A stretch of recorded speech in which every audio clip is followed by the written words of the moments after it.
mais uma vez, para quem não estava aqui antes, obrigada pela presença, por estarem aqui dividindo esses momentos preciosos com a gente. Agradecer ao Banco do Brasil, CCBB São Paulo, ao som do Jun, ao Jun na cal. Acho que podia abaixar um pouquinho só. Pode abaixar um pouquinho. Queria só falar que, Jun, é um prazer estar aqui com essa inspiração que é Jun na cal. Já tivemos a chance de trabalhar antes, no contexto também do banco, né, Jun? Numa instalação que foi transformadora para mim. Foi um projeto muito lindo que eu carrego no coração e que você vai passar, acho que talvez a gente não vai falar sobre ele agora, mas foi Vestígios Vestíveis, de 2010. Conheçam o trabalho de Jun para além disso aqui, para quem não conhece. Acho que todos aqui conhecem bastante, mas sempre bom aprender um pouco mais. Jun, muito obrigada. Com você. Bom, boa tarde, obrigado à presença de vocês. Só, já que a Lia mencionou esse projeto, fazer uma breve explicação do que foi Vestígios Vestíveis. Nós levamos para dentro da Bienal um bar, como se fosse um bar de beira de estrada, um bar muito popular e com todos os coloridos característicos da nossa cultura ali presentes. E ao longo dos 7 dias que foi a duração dessa performance, nós vestimos, né, esse bar. Na verdade, nós tiramos do visível, através de... Era a época da Copa, então nós nos apropriamos do hexágono, que é uma referência da bola de futebol, lá dos anos 70. Né? Antigamente as bolas de futebol tinham como padrão esse hexágono para conseguir cobrir, né, a câmera da bola. E com pequenos hexágonos, como se fosse uma bola de futebol, nós fomos vestindo todo o espaço até que ele desaparecesse do visível. E era interessante que quanto mais nós subtraíamos, mais havia uma tensão ali presente, porque o Paulo Beto, que é um grande músico que sempre trabalha comigo em diversos projetos, fez a captação de vários bares, sempre com um público muito eufórico, como se estivessem torcendo durante uma partida ali presente. Então você tinha vozes, você tinha som, você tinha tudo aquilo que era identificável ali, oculto, mas muito presente. E no último dia a gente convidou o público para que eles interferissem na obra, para que eles, como um programa, refizessem todos os pixels que estavam ali desaparecidos. Então o público podia sacar um hexágono e com isso a obra ela ia se pixelizando novamente. O visível ia se tornando de novo visível, né? O que estava invisível. Então foi um projeto muito legal, que teve um registro em time-lapse dessa primeira oclusão, né, do visível e depois essa extrusão feita pelo próprio público. E foi muito bacana ter realizado isso, né, em parceria com a Cinnamon, com a Lia. Bom, e no dia de hoje eu vou compartilhar com vocês um projeto mais recente, né, que foi realizado no Cerrado, no Centro-Oeste, exatamente no centro do mundo, porque é onde o Tratado de Tordesilhas passou. Então, para ilustrar melhor, eu vou passar aqui a primeira imagem, que é um vídeo, onde eu falo um pouco desse projeto numa matéria que foi realizada pela Vogue. Foi um projeto que eu realizei a convite, né, de uma instituição, o Senac Goiás, para capacitar alunos de baixa renda, né, a se engajarem, né? Na verdade era para eles fazerem um desfile, mas o propósito nosso foi engajá-los com essa questão de se conectar com o entorno, com pessoas e dar visibilidade às manualidades, à cultura e as matérias do Cerrado. Bom, vamos ver se... E moda é sobre pessoas. Nós precisamos nos conectar com algo do qual nós nos desconectamos, e com as pessoas que estão por detrás de tudo aquilo que, ao contrário de serem valorizadas, elas são massacradas, né? Ao contrário delas serem o que mais vale, né? O valor é outro. Valorizamos muito as marcas. E mais do que marcas, nós temos que valorizar as pessoas que estão nos entregando o que elas têm de melhor. É um contraponto gigantesco aí, porque você produz, mas literalmente em grande quantidade, mas pagando cada vez menos, destruindo cada vez mais, totalmente desconectado da escassez dos recursos, né? Desconectado da dignidade humana. Eu duvido que uma pessoa que conheça aonde que mora uma costureira, onde que mora uma bordadeira, onde que mora um profissional que contribui com você, faria isso. Provavelmente essas pessoas sequer conhecem. Nada mudou. Na verdade, nós estamos mais no abismo do que nunca. Eu descobri aí que havia uma fala muito importante e eu procurei envolver todos, cada pedacinho, cada profissional, cada artesã, num trabalho extremamente colaborativo, porque eu queria que esse projeto, e esse projeto é mais do que um projeto meu, né? É um projeto onde eu sou esse facilitador, essa pessoa que agiganta o outro, né? Porque o meu propósito sempre foi tornar e dar visibilidade e construir e mudar o mundo, né? E quando você vende um sonho, isso é moda, né? Isso, o simples fato de alguém acreditar, né, que aquilo é bacana, que aquilo é fundamental, é importante, mas de fato importante, você inicia um processo, né, de novos modos, de uma nova moda. E foi assim que começamos. Moda sem fim é roupa sem sentido.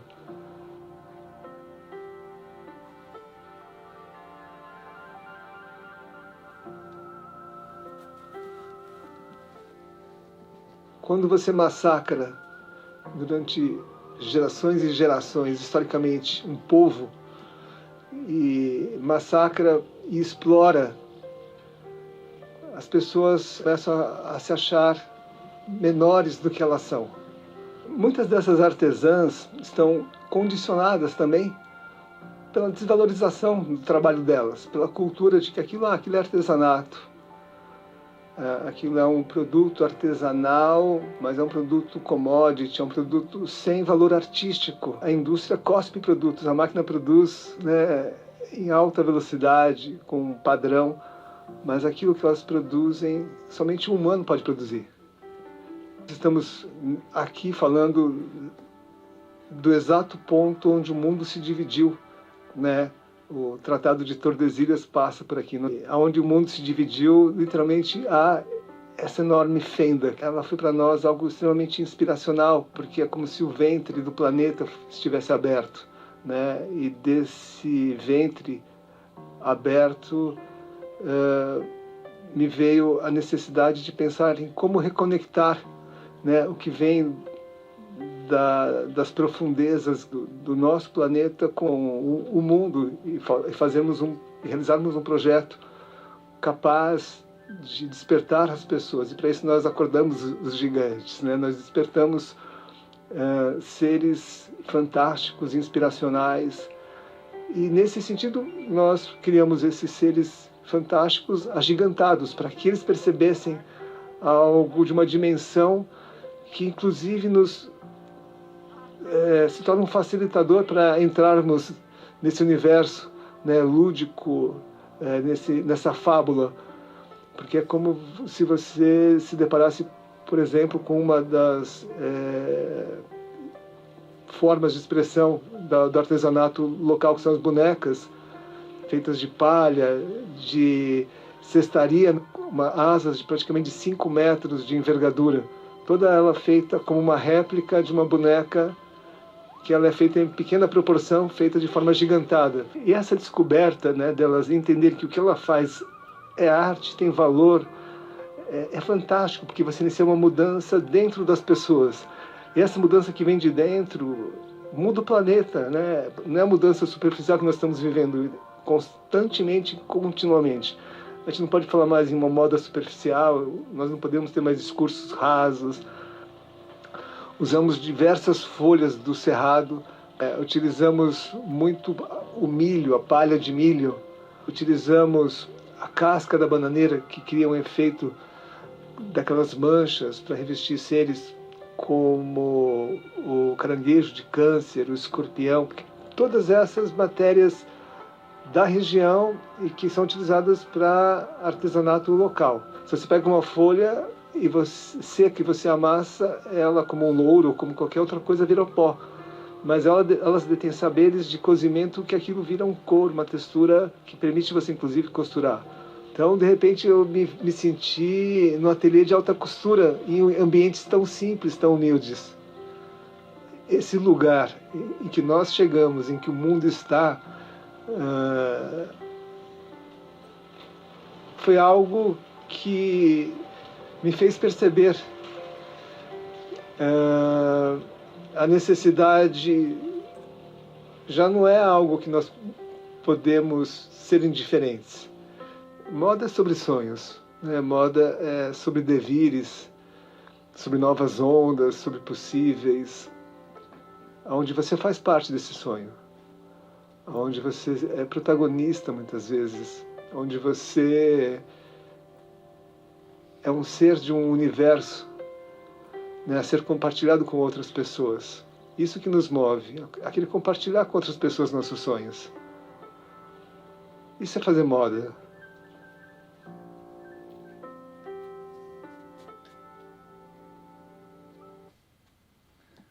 Bom, aqui tem uma breve, acho que, explanação sobre todo o conteúdo do projeto.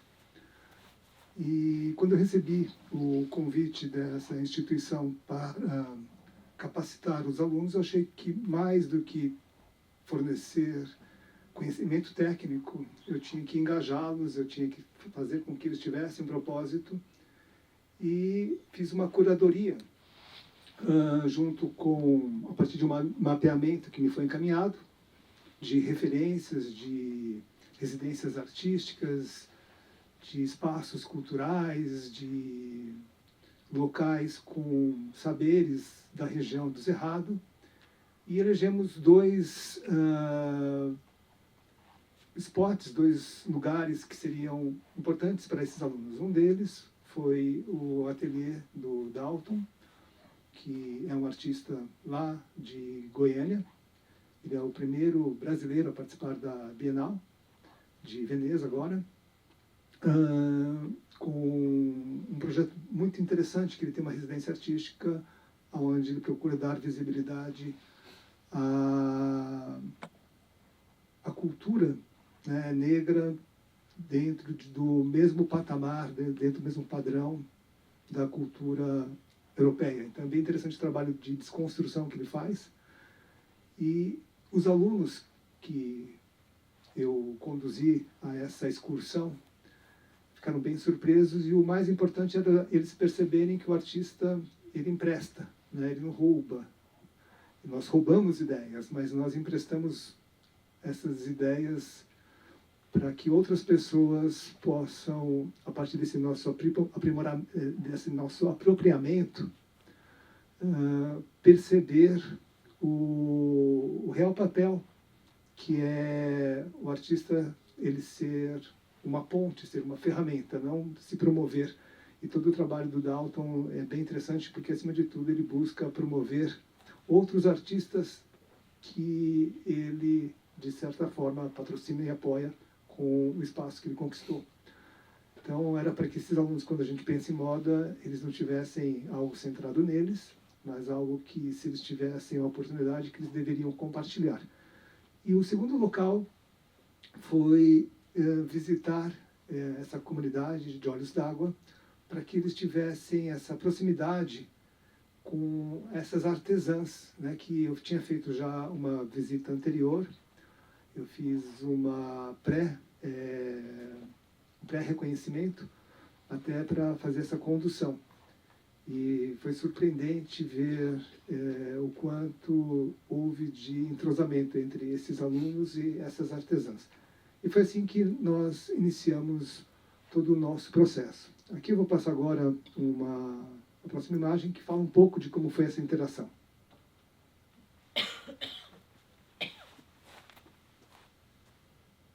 O nome do projeto.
E o resultado desse projeto era para ser um simples desfile a ser realizado na Semana de Moda de Goiânia. Porém, o projeto ganhou uma dimensão muito maior, virou uma ópera realizada no meio do Cerrado, onde o Paulo Beto ele fez a captação da vocalização dessas artesãs, fez a captação da fauna local, do vento, enfim, de tudo que fazia parte do lugar e compôs uma trilha fantástica. E nós encontramos nesse ventre aberto, nessa grande erosão que existe em olhos d'água que formam um canyon, nós encontramos uma passarela onde nós filmamos, né, esses seres gigantes que nós construímos, como vocês viram aqui em algumas das imagens, todos eles construídos com estrutura, vamos chamar de wireframe, de bambu.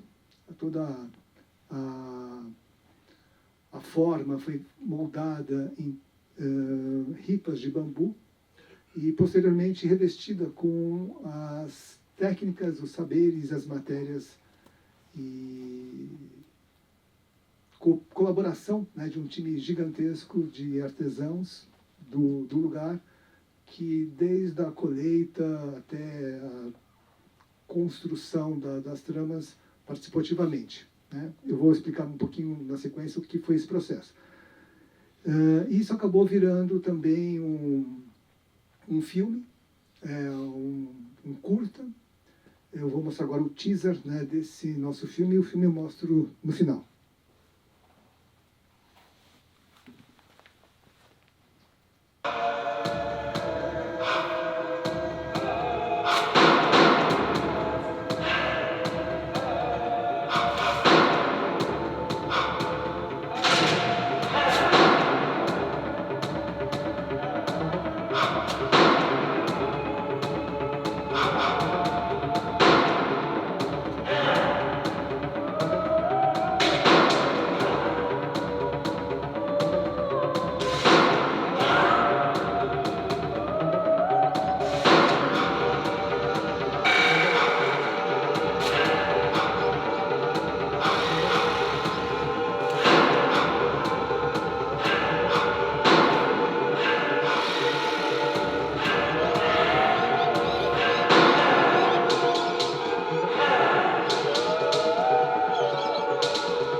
Aqui tem algumas imagens, né, para vocês entenderem o impacto que foi conhecer. Acho que podia apagar a luz, que valoriza mais o conteúdo que está aqui. Obrigado.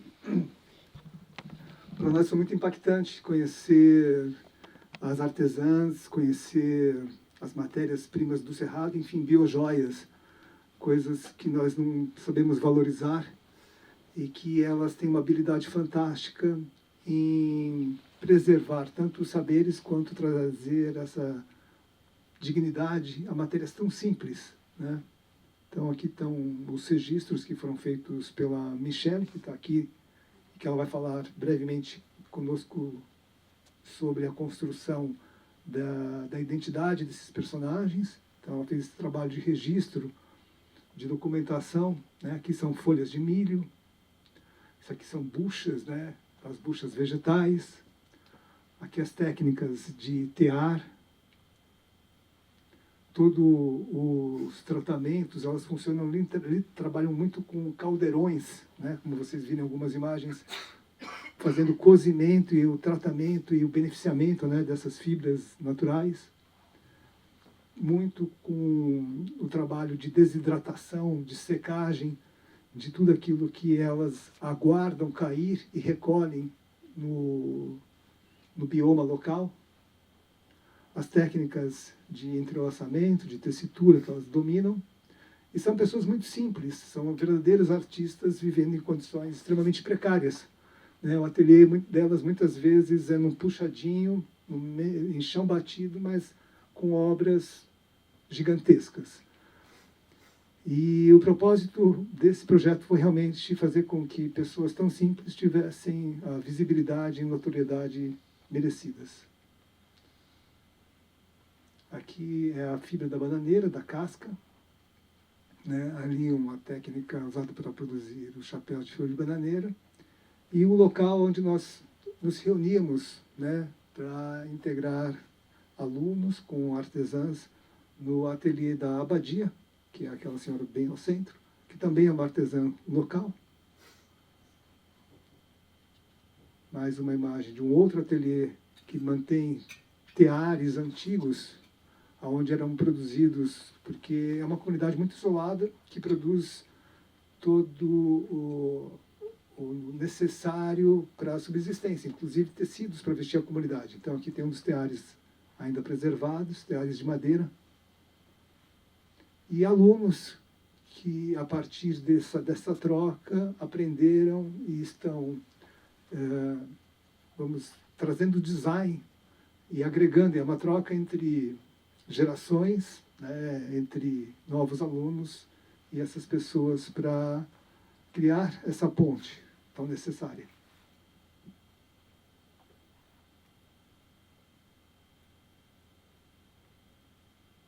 E aqui nós temos imagens, porque tudo isso foi documentado, tanto pelo SENAC, como material do processo, né, educacional que estava sendo promovido. Também teve a captação, como vocês viram, da Vogue, que fez a cobertura jornalística, e teve a cobertura da equipe de filmagem, que foi documentar toda a ópera, que foi a performance, né, que vocês viram algumas imagens no teaser anteriormente. E todo o processo foi muito interativo, né? Nós recolhíamos todas as matérias e construíamos maquetes a partir dessas referências, né, colhidas e trazidas por todos que estavam participando do projeto. Cada um trazia o seu saber e nós, com isso, desconstruíamos aquilo que já era conhecido para descobrir novas possibilidades.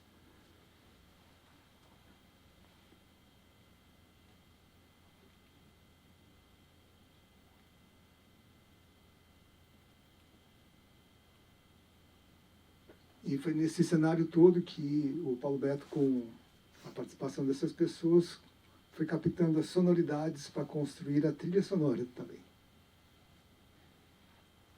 Estamos aqui falando do exato ponto onde o mundo se dividiu. O Tratado de Tordesilhas passa por aqui. Nós estamos no centro da América Latina e onde o mundo se dividiu, literalmente, há essa enorme fenda. Ela foi para nós algo extremamente inspiracional, porque é como se o ventre do planeta estivesse aberto. Me veio a necessidade de pensar em como reconectar, né, o que vem das profundezas do nosso planeta com as estrelas, com o mundo, e realizarmos um projeto capaz de despertar as pessoas. E para isso nós acordamos os gigantes, né? Nós despertamos seres fantásticos, inspiracionais. Nós utilizamos na coleção apenas materiais do Cerrado, apenas materiais locais, colhidos por essas artesãs e que elas utilizam no artesanato local. Aqui e ali, de malas prontas, e a poesia veio ao meu encontro, raios de lua.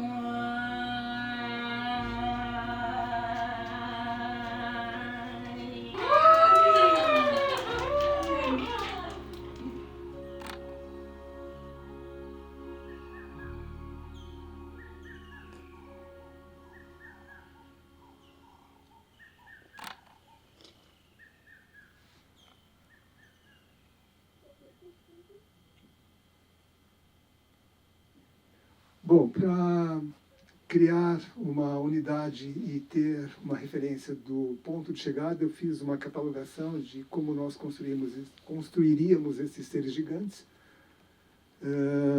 as técnicas que poderíamos utilizar, né? Então, essas são imagens que eu utilizei para conduzir, né, os alunos e os artesãos num caminho com uma sinergia, né, entre todos que estavam ali trabalhando. Então, algumas referências que eu trouxe a eles, de pensarmos em seres grandiosos, seres quase que ritualísticos, capazes de nos transportar de uma forma quase como se fossem seres míticos, né?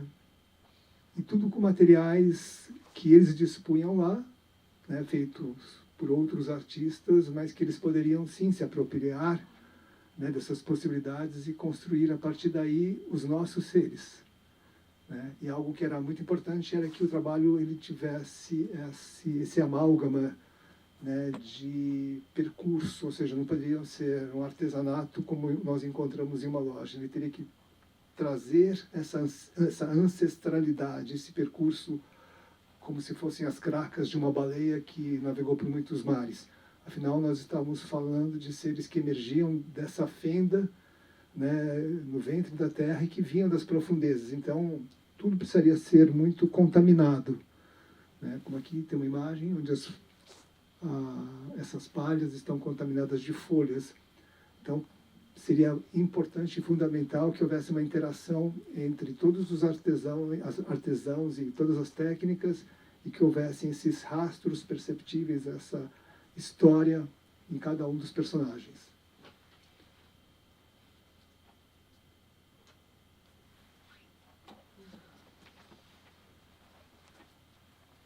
Acho que eu estou botando errado. Aqui mais um exemplo, né, dessas construções multimaterial. E aqui um pouco dos personagens que eu vou explicar para vocês, que são os croquis que nós criamos, para falar do signo de Aquário. Nós utilizamos uma cerâmica como se fosse uma ânfora que jorrava água, e essa água nós trabalhamos com materiais do Cerrado que são todos em tons palhas. Então a água que jorrava da ânfora parecia uma água meio barrenta, e o ser humano que nós faríamos daquele gigante também teria uma roupa feita com os mesmos materiais, como se ela fosse algo que nascesse daquelas águas, né? O ser de Aquário e o gigante de Aquário. O ser de Áries, nós também trabalhamos com buchas, né, que parecem um pouco com os pelos, né, de um carneiro, com chifres helicoidais a partir de galhos, e a personagem de Áries, que nós fizemos um croquis inicial, que é esse, mas que posteriormente nós evoluímos. Esse aqui são os rascunhos iniciais feitos a partir dos desenhos que os alunos encaminharam e que eu traduzi, porque porque eram muitos alunos, então nós criamos aqui algo que simbolizasse, representasse a participação de todos envolvidos. Câncer, e o câncer é interessante porque tem duas representações de câncer, uma que é o caranguejo e outra que é a lagosta. Então a gente fez uma lagosta para ser o ser humano e um caranguejo gigante para ser o câncer. Capricórnio, que é esse ser híbrido, meio terra, meio mar, né? O ser humano de Capricórnio. Libra, que foi representado pela coruja do cerrado e a roupa de Libra.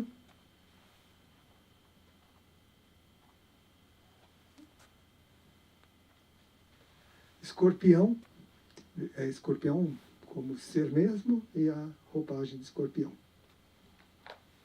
Gêmeos, que são duas cabeças, são duas esculturas de barro sobre um grande manto e o ser humano de Gêmeos. O leão, nós trouxemos a representatividade através do lobo-guará, que é o leão, vamos chamar assim, é o ser que representaria o leão no cerrado, o lobo-guará. Peixes, nós utilizamos a pirarara, que é o peixe representativo da região do cerrado.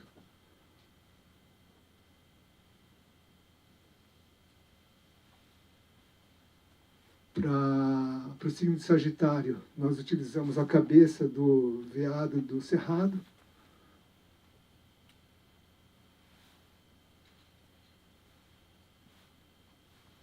Touro, uma grande cabeça, porque inclusive é uma região de muita cultura de gado, então nós fizemos uma grande cabeça, toda ela forrada de crochês, vocês vão ver logo, em tom de osso.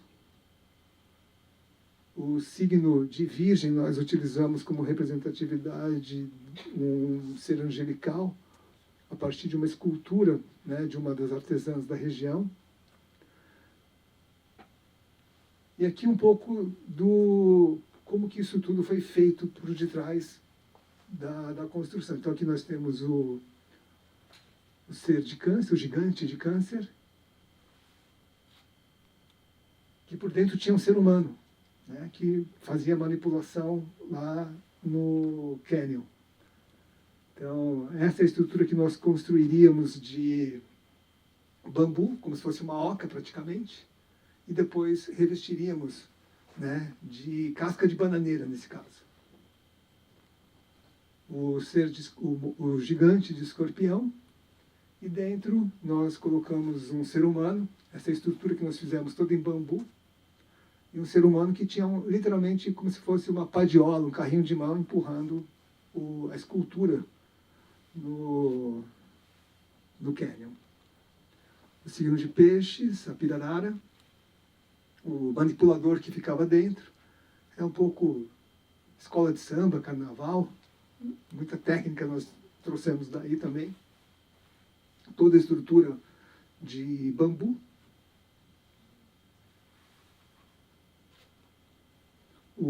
Esse ser ficou gigantesco, ele tinha mais ou menos só o rabo, vinha daquela porta até essa porta aqui, mais a cabeça que tinha a altura desse pé direito aqui, do ser de Capricórnio. E a estrutura era mais ou menos assim, só que no final ficou bem maior do que isso. Ficou muito maior do que vocês estão vendo. Nós fizemos uma cabeça também, toda ela de bambu, com estruturas de chifres feitas em bambu, para depois revestir com as materialidades locais. Signo de Touro, ser humano dentro, e como isso foi construído em bambu. Libra, a coruja do cerrado, manipulador dentro, é quase que um bonequeiro de Olinda, praticamente, a proporção final ficou dentro. Áries, as estruturas que foram reproduzidas em bambu. Sagitário. Então as pernas de trás tinham rodinhas, o ser humano na frente puxava as pernas de trás. O lobo-guará, literalmente é uma estrutura que a cabeça se encaixava naquela parte circular que vocês estão vendo ali. Aqui temos a maquete da cabeça. Esses são os engenheiros do bambu, a equipe que nós tínhamos nos auxiliando, nós chamamos eles de engenheiros do bambu. E posteriormente revestido. E aqui uma proporção do manipulador dentro, acima dele ainda viria a cabeça. E esse também é um dos engenheiros do bambu, o Elias, muito animado. Tudo isso foi feito, como vocês podem ver, a fixação com tirinhas de câmaras de pneu, para que houvesse a pressão necessária para o bambu não correr. O signo de Virgem, o manipulador dentro. Ali no cantinho nós temos a referência da boneca. Era literalmente uma boneca agigantada. Essa boneca ela ficou com quase 4 metros de altura no final. Aqui tem, para vocês terem uma ideia do processo aqui. Vamos ver se toca.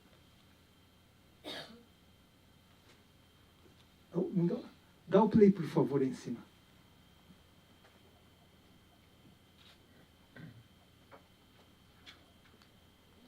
Conseguem dar um play?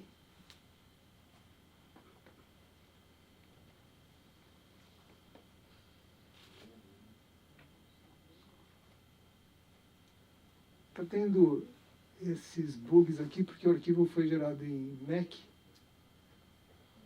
e aqui é Windows. Então foi feito em Keynote e a apresentação está sendo feita em PowerPoint.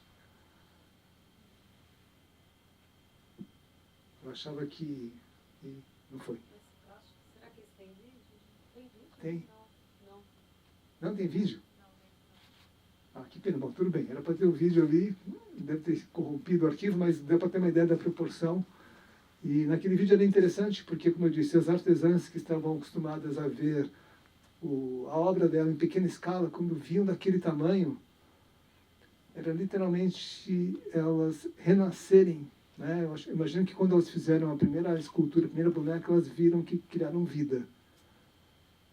E ao longo do tempo, aquela vida ela vai se tornando cotidiana e sem sentido e vira um objeto. Acho que acontece com todo mundo, né? Nosso dia a dia vai se tornando algo menos encantador do que no começo e se torna um objeto. De repente, quando elas viram aquela boneca, eu acho que é a mesma sensação de quando elas construíram a boneca pela primeira vez. Elas literalmente se sentiram diante de algo gigantesco, potente. E quando elas viram aquele ser, eu chamei as duas artesãs que fizeram aquela escultura para estarem presentes antes de revestir junto com os engenheiros do bambu. E quando elas se depararam com aquela obra, elas se sentiram muito potentes, muito honradas, muito artistas, né? Foi bem bacana. Aqui tem uma outra imagem que é de Gêmeos, a estrutura. Aqui no caso, como nós construímos? Nós construímos essa estrutura e essa base que está acima da cabeça, onde ficariam duas esculturas de barro, né? A partir dessas construções que elas produzem na região. Seriam duas cabeças de Gêmeos. Para Aquário, novamente a estrutura. Aqui nós temos a proporção humana, como que ficariam para criar esse movimento da água. E o trabalho todo agora envolvendo também, além dos engenheiros de bambu, que era essa parte anterior que eu mostrei a vocês, agora envolvendo os alunos e as artesãs. Então aqui nós estamos com ali uma cabaça, que posteriormente não foi feita em cabaça, nós fizemos em cerâmica, mesmo a ânfora, era para apenas termos uma maquete do que iríamos fazer. E os materiais que imitariam a água barrenta escorrendo da ânfora. Né? Nós elegemos essas matérias, e para a roupa, nós elegemos a mesma matéria, porque nós queríamos que o humano de Aquário saísse das mesmas águas. Para o signo de Áries, também fizemos o mesmo processo, reunimos todos os materiais que estavam ali dispostos, fizemos uma escolha dos ingredientes, nesse caso são esses daqui. Até ali em cima você já vê que tem um olho, mais ou menos formando a cabeça, um pouco do chifre, enfim. Esse seria todo o revestimento do gigante de Ares. E aqui já os testes, né, com as técnicas das artesãs, técnicas de tear, com corda, palha de milho, cascas e sementes. E como vocês podem observar, entremeando o crochê, tudo aquilo que eram esses rastros, essas contaminações ao longo do percurso que um carneiro que nasce realmente desse ventre da terra traria em sua pelagem. Então aqui tem os estudos. Dá para vocês verem bem as matérias, né? A gente usando técnicas de arame e posteriormente técnicas também de modelagem, para o signo de Câncer o mesmo.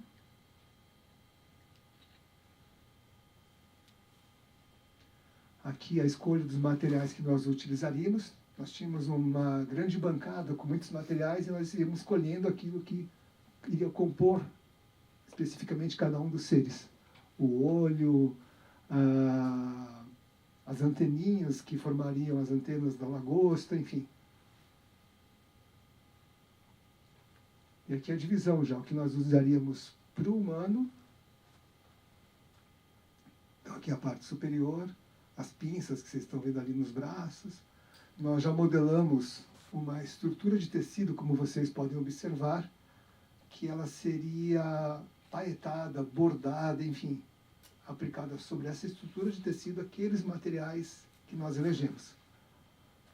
Então foi um misto de ateliê de costura com artesanias. Aqui o Capricórnio, as matérias que nós elegemos, algumas que nós já lapidamos e transformamos nessas escamas, as construções, a galhada do veado do cerrado, construídas diretamente no corpo da manequim. Escorpião, a escolha dos materiais.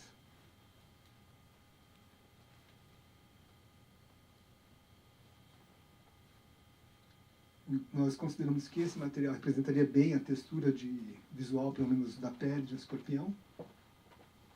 O adereço de cabeça que nós utilizaríamos. A composição das matérias. E alguns estudos de volumetria sobre o corpo. Para Gêmeos também. Os crochês. Né? Aqui a única matéria que, no caso, é a matéria com saberes, né, das artesãs e com linhas de algodão coloridas. O lobo-guará, que representava o leão.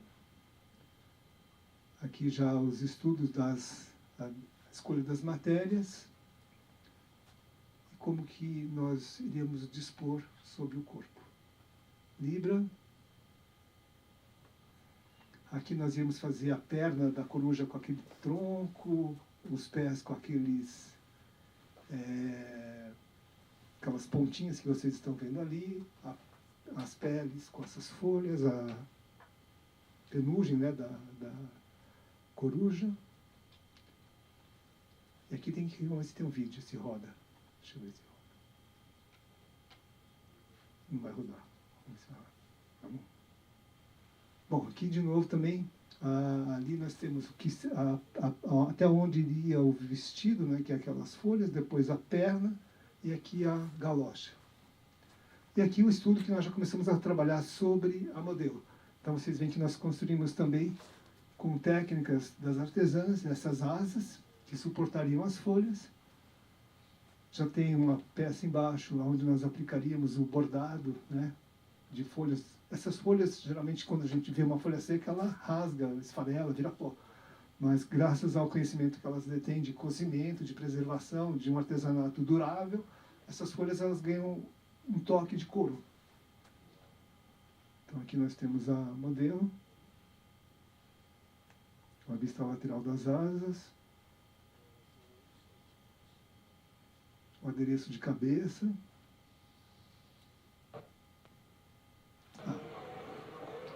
E nós escolhemos cada modelo de acordo com o tipo. Ela, quando anda, ela me lembrava uma coruja. Porque ela andava e parava, então eu falei, você vai ser a coruja. Nós fomos escolhendo as pessoas muito pela identidade com cada personagem. Ela também tinha uma sobrancelha de coruja, enfim, então ela era perfeita para ser a coruja. Ah, aqui é uma artesã. Pego uma mais clarinha, passa aqui, ó, você não vai saber, ó. Tá perfeito. Viu? Eu Tá impecável. mas eu ia mostrar para vocês, né? Porque senão... Aqui nós filmamos rapidamente durante uma visita, porque todo o trabalho nós reuníamos as artesãs num galpão, lá em Olhos d'Água, era um galpão do memorial, só que elas não tinham condições de ficar lá, porque elas têm que cuidar da família, tem os afazeres, então elas faziam nas casas dela e levavam as estruturas, né? E nós fazíamos essa visitação. Então, essa é uma residência e uma artesã muito orgulhosa e muito habilidosa, como vocês puderam ver pelo resultado que ela alcançou. Aqui peixes, que é a pirarara, né? Aqui é a modelo que nós escolhemos, porque nós achamos que ela tinha essa imponência, né? Porque a pirarara nós iríamos usar um adereço na cabeça moicano, e ela me trouxe uma lembrança muito forte, né? De uma pessoa que ficaria muito bem de moicano e de peixes. Então aqui ela parece meio apache até. Isso é milho ou é folha de bananeira? Isso aqui são folhas de bananeira recortadas. Da casca, na verdade, né? Casca da bananeira. E as modelos locais? São todos modelos locais. São todos modelos de Goiânia. Foi todo um trabalho de... acho que muitas foi o primeiro trabalho de modelo que realizaram na vida. E já começaram bem, porque participaram de uma ópera, foram matéria da Vogue e desfilaram na Semana de Moda. Isso é bem bacana, que é uma artesã muito orgulhosa. Ó. Deixa eu ver se passa direito aqui, eu vou voltar aqui.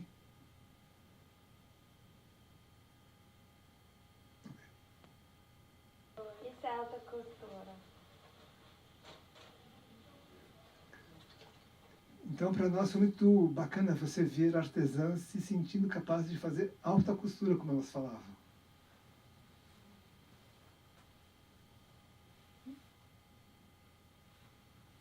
O signo de Sagitário, que nós queríamos trazer esse aspecto bem caçador, tanto para o ser humano, inclusive. Aqui a escolha das matérias. A construção que seria feita para o gigante, né? O gigante era literalmente maior que um cavalo. Eu nunca vi um cavalo desse tamanho, mas a gente fez um cavalo. Vocês viram a gente carregando o cavalo no penhasco. E nós revestimos ele com esse material aqui, que vocês estão vendo. Inclusive a Michele que está aqui foi a responsável por fazer todo esse ser praticamente. A gente vai estar dentro, dirigindo o Sagitário, vai ser nesse material. A gente vai ter quase que uma calça nesse... Alguém me ajuda a segurar aqui?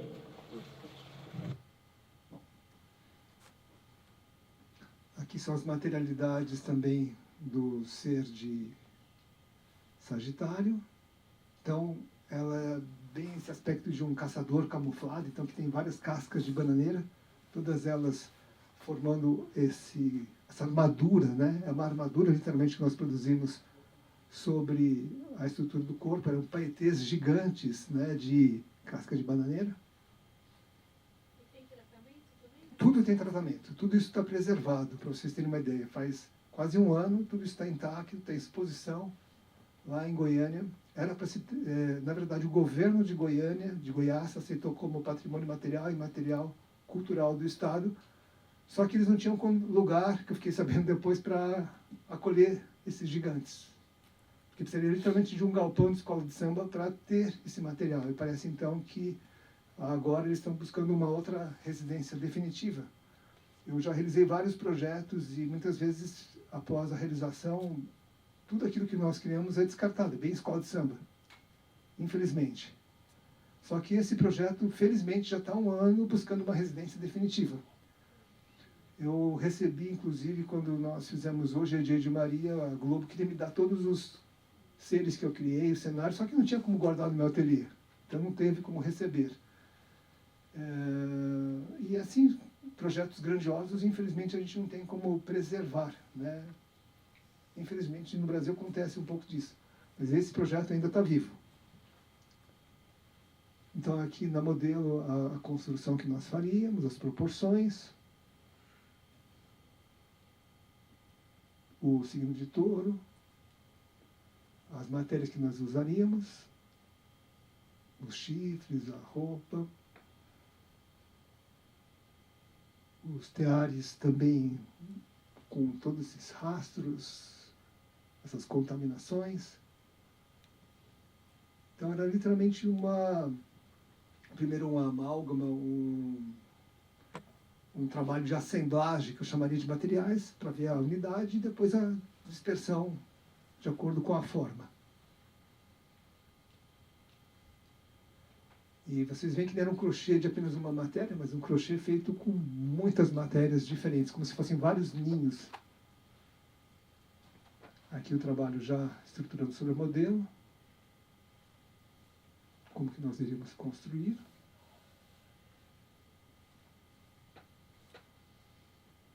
Virgem também. Foi a partir dessa boneca que nós trabalhamos o gigante. A construção, então, das asas, ali já é casca de milho. Ali, flores de milho, né, também. Nós transformaríamos, ao invés do ser humano de uma asa, ela teria uma estola feita de uma asa.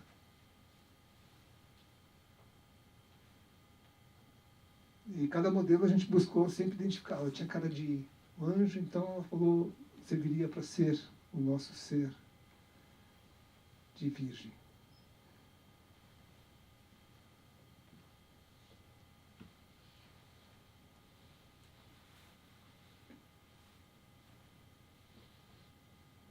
E a trama que nós fizemos, a roupa dela foi feita toda em bucha, com ponto de união de amarração.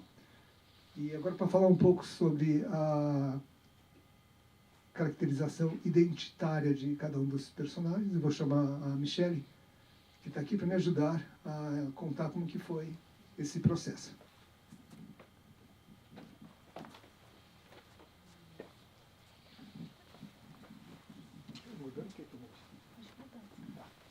Boa tarde. Bom, para realizar essa etapa, 3 pessoas estiveram diretamente participantes, que foi o Evandro Filho, o maquiador, que realizou toda a criação que o Jun e eu desenhamos. Pode passar.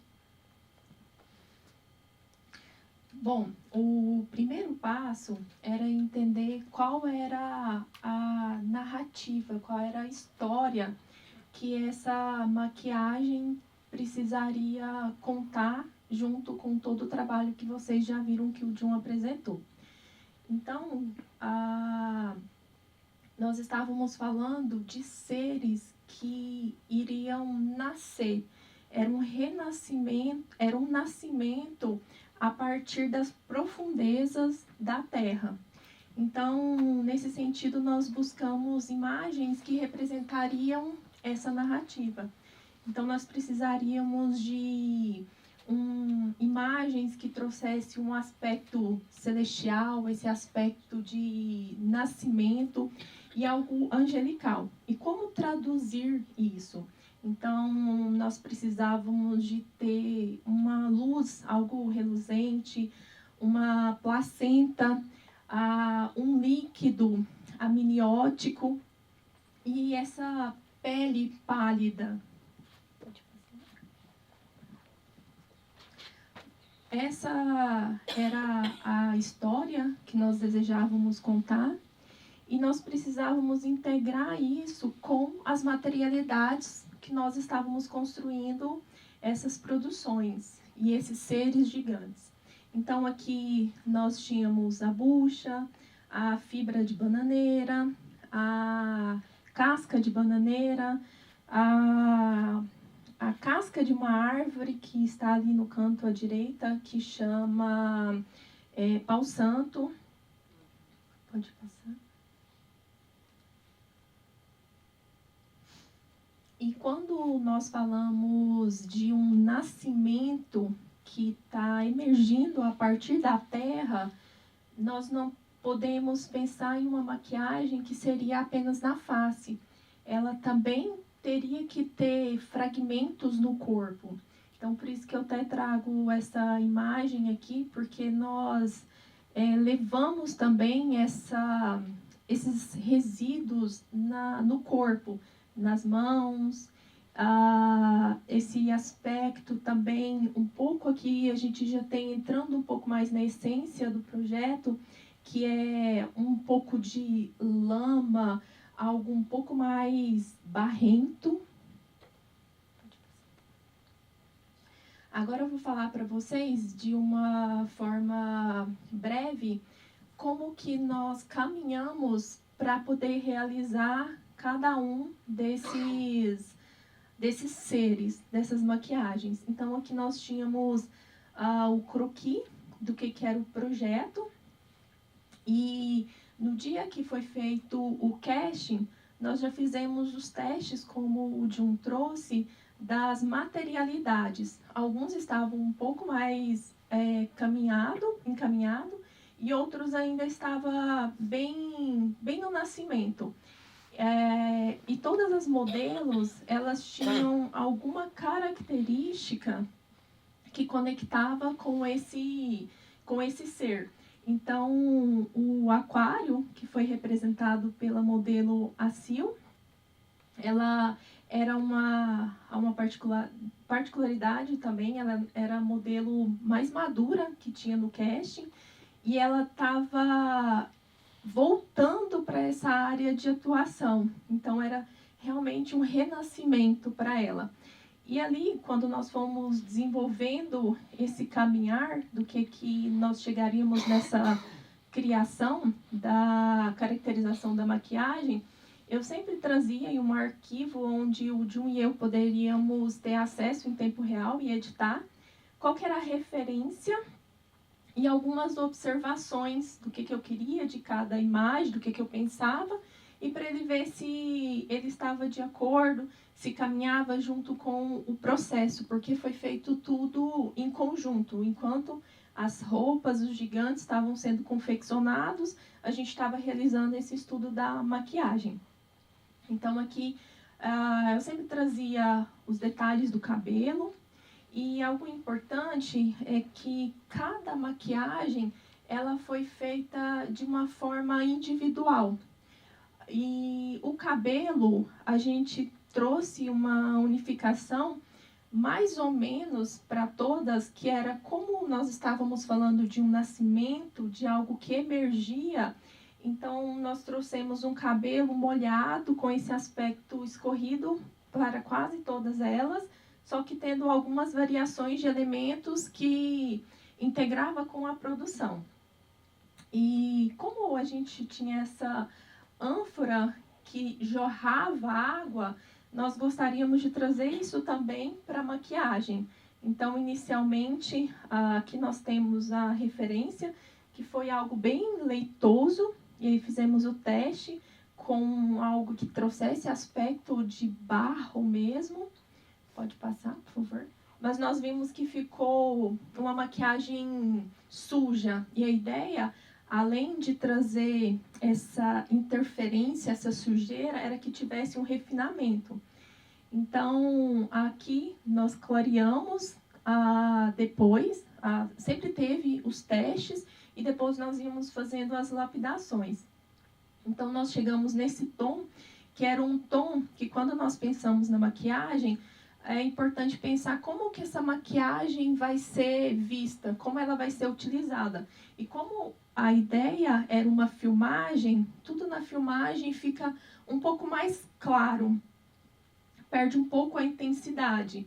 Então, como nós podemos ver, aqui é um frame do teaser, um frame da ópera, e ela encaixou perfeito, integrando com as cores também da fibra de bananeira.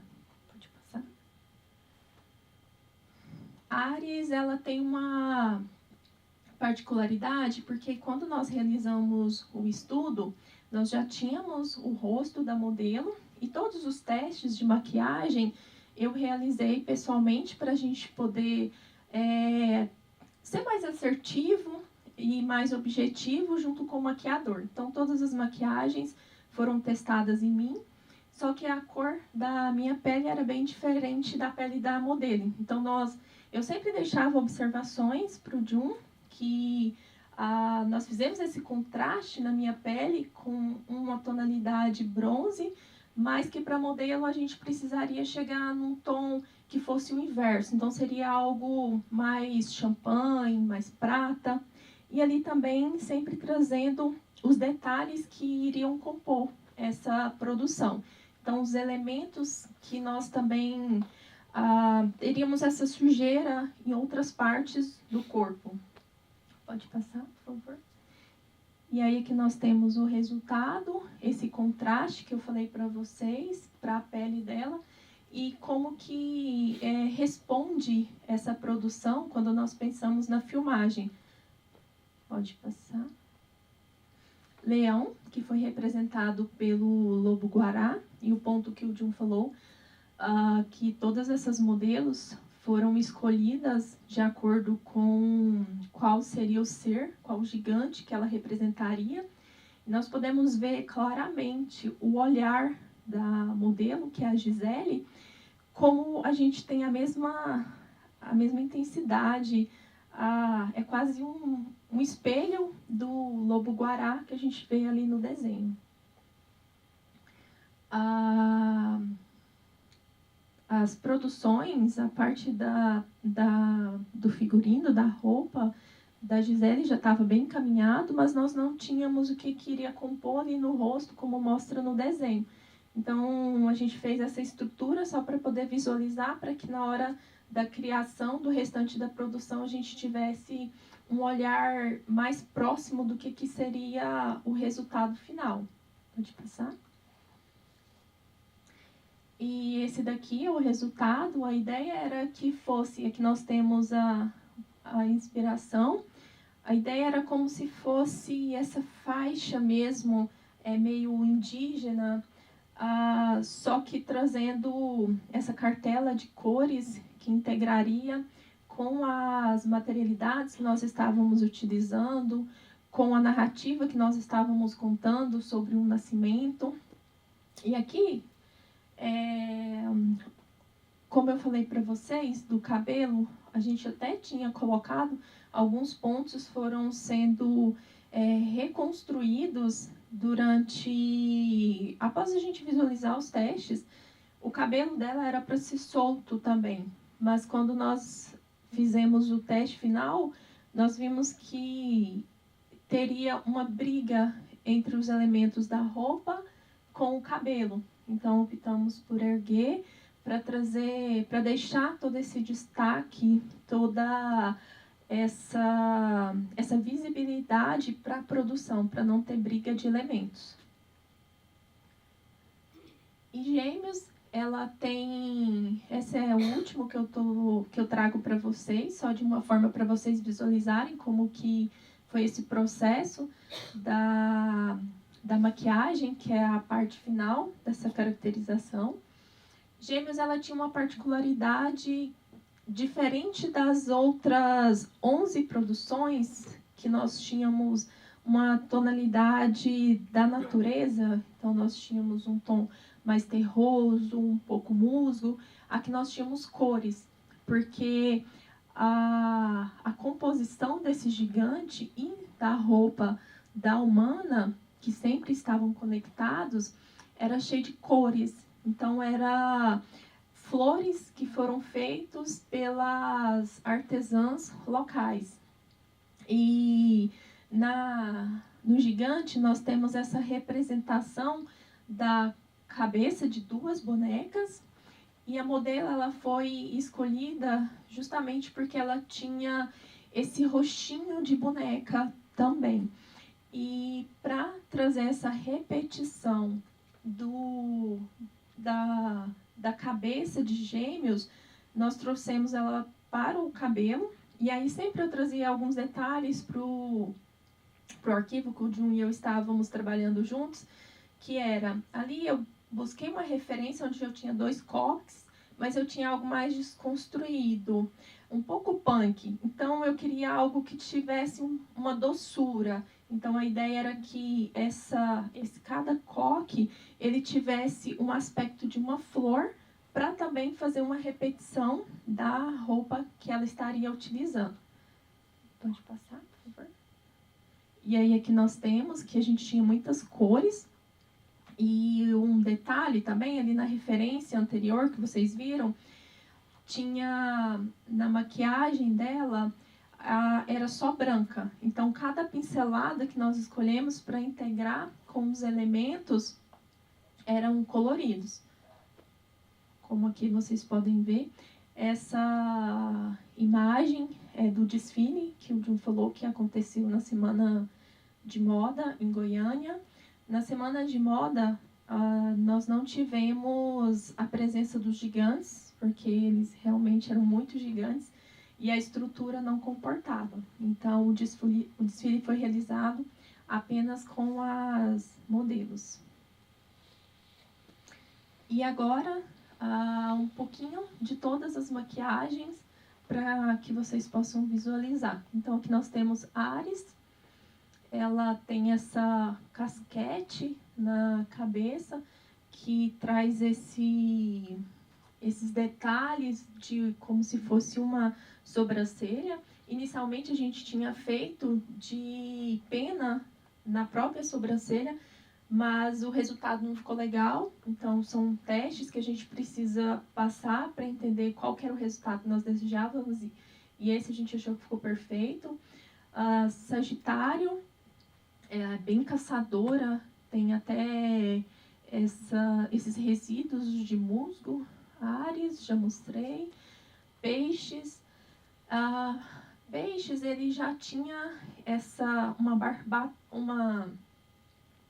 um moicano que era para traduzir essa nadadeira vermelha bem expressiva. Então, essa maquiagem ela não poderia brigar com o elemento da roupa, mas ela precisaria integrar. Então, nós tivemos essa escolha, que ficou bem interessante o resultado final. Aquários, nós já falamos. Touro também é bem expressivo, dá para vocês verem esses resíduos da maquiagem no corpo para poder conectar. Leão, representado pelo lobo. Virgem, aquele ponto que eu trouxe para vocês, onde nós precisamos entender como que essa maquiagem ela vai ser vista. Aqui na imagem, nessa foto, nós não conseguimos ver o brilho, a luz que esses pigmentos têm, mas na filmagem eles conseguem traduzir esse efeito. Então é sempre, às vezes nós vemos a maquiagem, ela parece um pouco exagerada, mas é justamente pensando qual efeito que ela vai trazer para o vídeo, que era o produto final dessas produções. Todas essas produções aqui, essas fotos, foram tiradas antes da gravação no Canon. Então, aqui nós temos Escorpião, que ela também tem uma casquete, que tem uma parte aqui superior, que é o ferrão. Ali, na parte superior direita, nós temos Capricórnio, e ele também tem um elemento na cabeça que foi desenvolvido delicadamente pelas artesãs, que é uma galhada. E no canto inferior nós temos Câncer, que, como o Jun trouxe para vocês, ela é representada de 2 formas. O gigante foi pelo caranguejo, né? E a humana foi pela lagosta. Então ela tinha 2 anteninhas.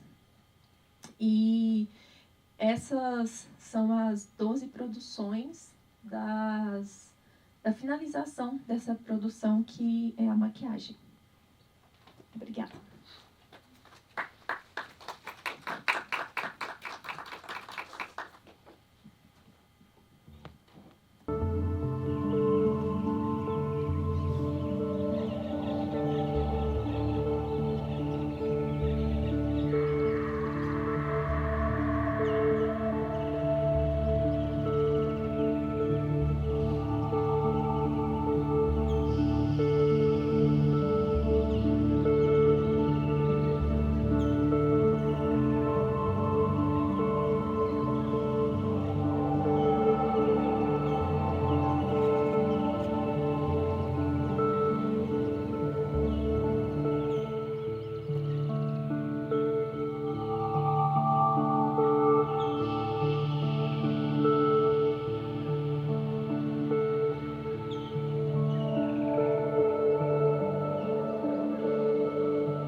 Logo depois da filmagem, nós fizemos a produção e, como foi num canyon, por razões de segurança, a área foi isolada, ou seja, não poderia ter público porque era perigoso alguém cair no canyon. Então a área foi isolada, enfim. As artesãs que produziram, elas não puderam ver a filmagem, mas viram todos os seres. E no dia seguinte, pós a filmagem, o circo literalmente desfez toda a produção e nós, em retribuição à comunidade, organizamos no galpão do memorial uma mega de uma exposição, muito próximo daquilo que nós gostaríamos que itinerasse pelo país, que eram os gigantes, um manequim com uma roupa do lado e toda uma ambientação para que as pessoas pudessem ter acesso, as pessoas do local, as crianças pudessem ter acesso.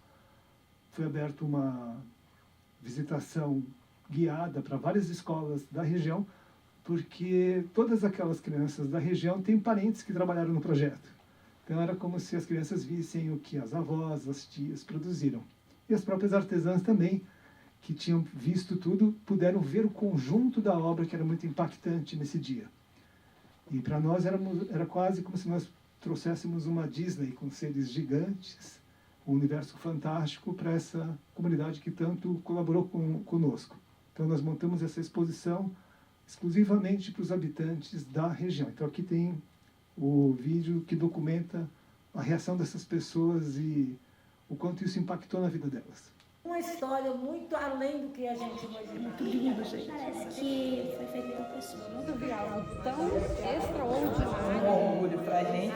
Dá muita motivação, sabe?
bordados à mão.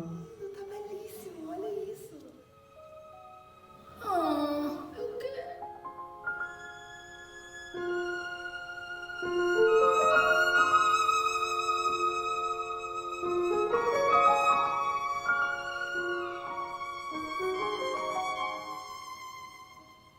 No mês eu achei que não fosse dar conta. Vestir ela, viu, gente?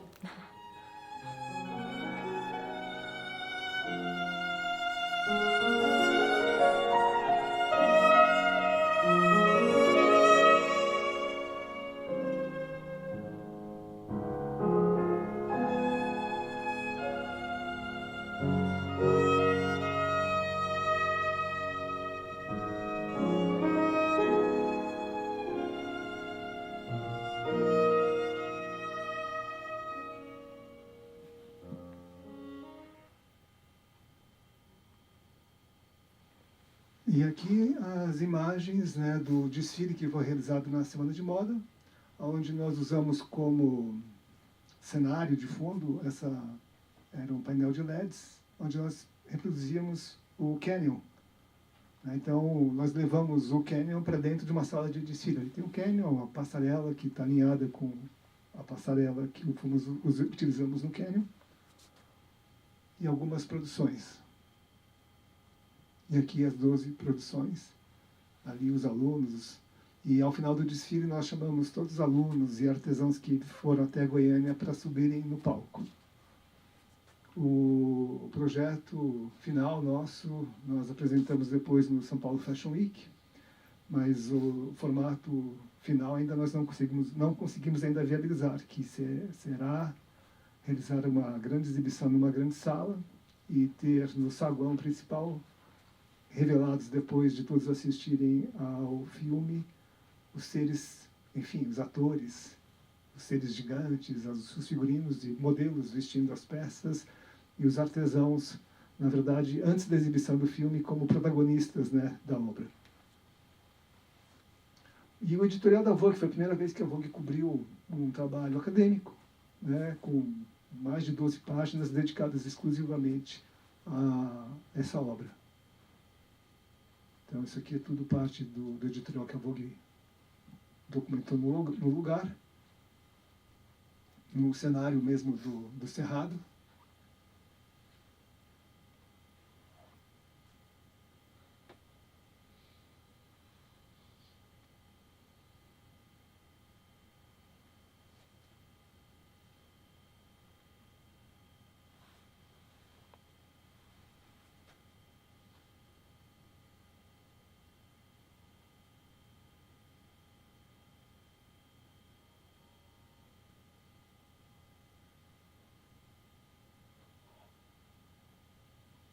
E durante o São Paulo Fashion Week do ano passado, lançamos oficialmente esse projeto como um novo manifesto de moda.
Uhul!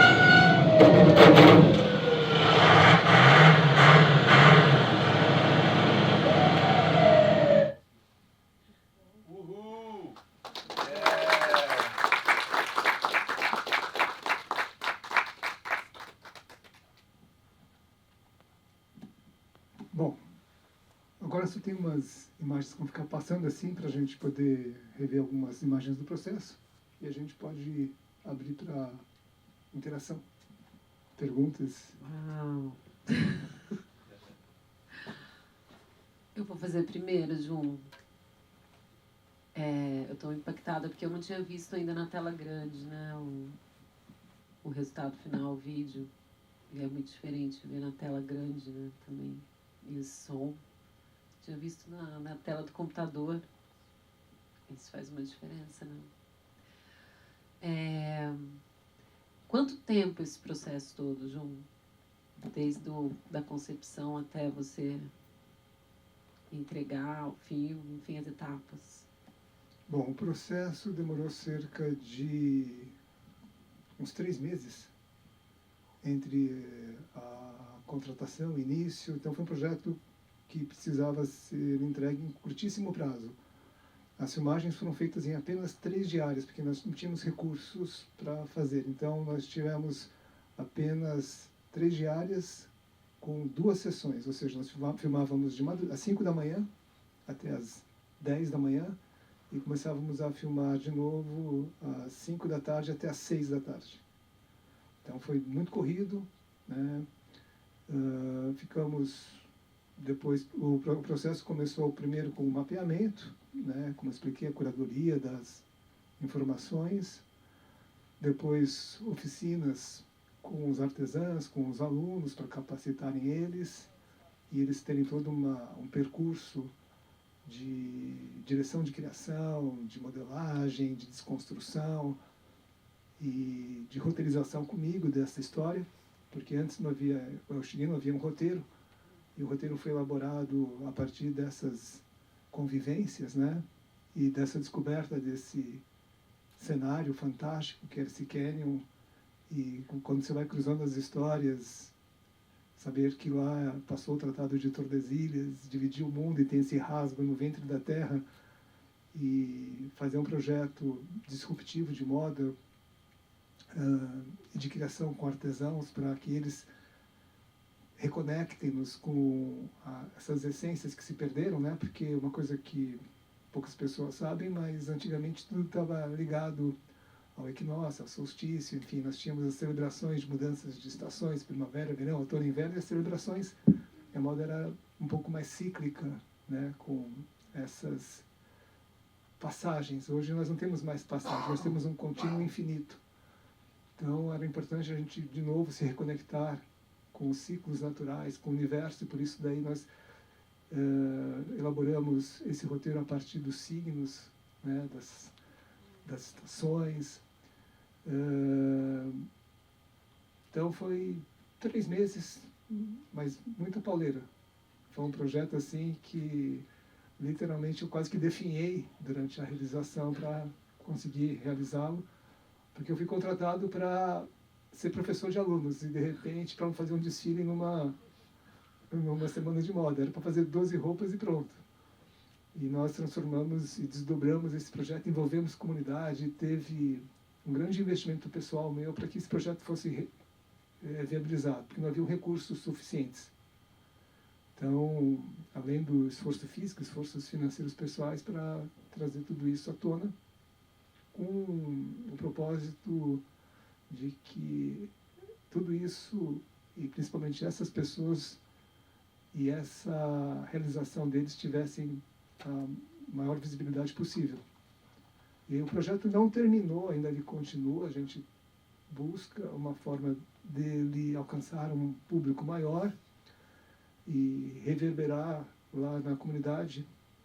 Tem reverberado, porque eles passaram a fazer essas miniaturas desses seres gigantes, agora integra o imagético das artesanias do local. Eles estão produzindo, fiquei sabendo, 400 de cada um dos seres gigantes agora para itinerar nas exposições onde o Cailestes está passeando. Então é muito bom para a economia local.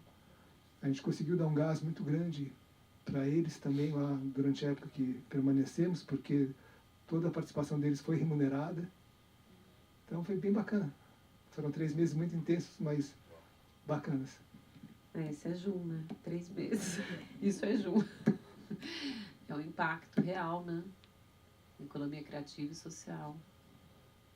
Alguém?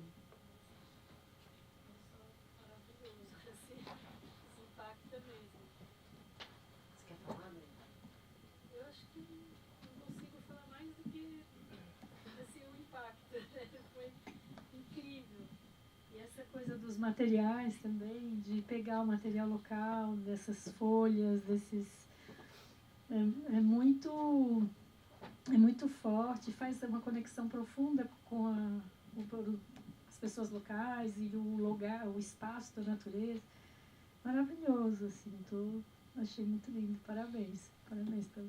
E 3 meses parece pouco, mas quando você mergulha, o tempo muda de intensidade, porque a intensidade do tempo, né? Às vezes você não conta em meses, muda o tempo, né? Esse tempo da criação, assim, dá mas parabéns pelo mergulho, ficou muito legal. Não sei falar mais, assim. Deixa eu pegar. A gente está bem impactado, Ju, porque estamos numa jornada aqui hoje de vários, né? A Nélia apresentou de manhã, o Eduardo Sur apresentou antes, uma jornada de referências com elementos, né? Passando por questão de escultura de gelo, plástico presente no Trabalho do Sur, e é muito lindo conseguir fechar o dia de hoje, essa jornada com essa nova catálogo de elementos, né? Que você apresentou aqui, das naturais. Falei a capela para... E estou bem impactado com o trabalho também, assim, o resultado que vocês conseguiram chegar, e parabenizar porque você conseguiu amarrar todo esse lastro social, né, em cima de um projeto. Engrandece demais, assim, a obra, né?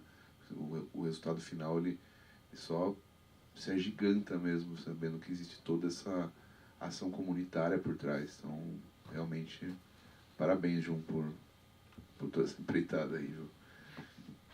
Bom, como a Michele veio aqui ao palco e colocou, parte dela foi um projeto realizado por 3 pessoas, né? Mas esse projeto não é um projeto meu, como eu coloco desde o começo, é um projeto realizado por um coletivo de pessoas que abraçaram uma ideia, né? Se não fosse o apoio do Senac Goiás, se não fosse a adesão de todas as artesãs, do Paulo Beto, que foi o músico responsável por essa trilha, toda essa trilha que vocês ouviram, as batidas eram as batidas de tear, os graves, ele pegava a pessoa batendo no tear e gravou, né? As vozes, ele foi lá e pegou todas as artesãs, levou para um estúdio improvisado e pediu para elas fazerem todas as notas possíveis e depois recompôs os sons de água, de árvore, de batida, tudo som natural. Então, a equipe de filmagem, a Plural, o João Menino, que foi o diretor que trabalhou em parceria comigo na direção, enfim, foram todas pessoas que acreditaram que era possível, né? Eu acho que o mais interessante é quando você tem algo que traz esperança, né? Uma esperança coletiva. Eu acho que a esperança coletiva é o mais fundamental para levantar projetos. Porque projetos como esse não se fazem com toda a verba do mundo, se fazem com pessoas que têm esperança, que têm fé e acreditam e colocam, entregam, né? O espírito delas, a alma delas, o corpo delas para que o projeto aconteça.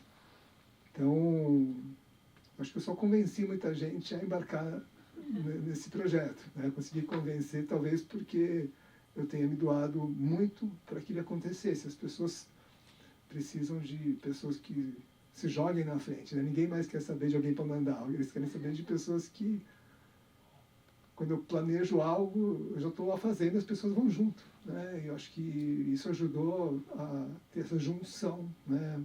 Que resultou nesse projeto, que mesmo quando eu vejo, eu não tinha visto em numa tela grande também. Né? A gente viu em telas menores, porque no São Paulo achou que foi uma tela menor. Nós fizemos também, a primeira exibição foi feita lá em Olhos d'Água. A gente conseguiu lançar em Olhos d'Água isso aí, mas também em condições, não tinha essa infraestrutura que nós temos aqui hoje. E foi muito bacana ver o quanto cada um que participou se sente autor, né? Eu acho que literalmente quando você entende que o fazer artístico realmente está no fazer, né?